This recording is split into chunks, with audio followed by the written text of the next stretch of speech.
வணக்கம்.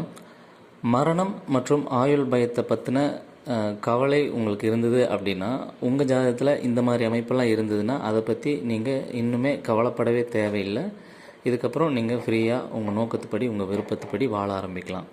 என்ன அமைப்பு சார் அப்படின்னா, லக்னம் 5ஆம் இடம், 3ஆம் இடம், 7ஆம் இடம், 11ஆம் இடம், இந்த இடமெல்லாம் ஒரு ஜாதகத்தில் வலுத்திருக்கு அப்படின்னா அவங்களுக்கு தீராத ஆசை, விருப்பம், செயல்படுறதுக்கான ஒரு உத்வேகம் அவங்களோட ஆன்மாக்குள்ளே இருக்குது, அவங்க கர்மாவில் இருக்குது. அவங்களாம் ஈஸியாக உடலை விட்டு உயிரை விட்டு போக மாட்டாங்க. உடல் வேணால் நலிவடைஞ்சிடலாம், ஒரு நோயினாலேயோ ஒரு விபத்துனாலேயோ பாதிப்பு ஏற்படலாம். ஆனால் அது சரியாகிறதுக்கு வாய்ப்பு அதிகம்.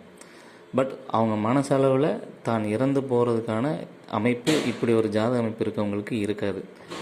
ஸோ இப்படி 1, 3, 7, 5, 9, 11 இப்படியான கிரகம் இந்த மாதிரியான பாவங்கள் வலுத்திருந்தது அப்படின்னா நீங்கள் மரண பயத்தை பற்றி யோசிக்கவே தேவையில்லை. நீங்கள் பாட்டுக்கு உங்கள் வாழ்க்கையை விருப்பப்படி வாழ ஆரம்பிங்க. நன்றி.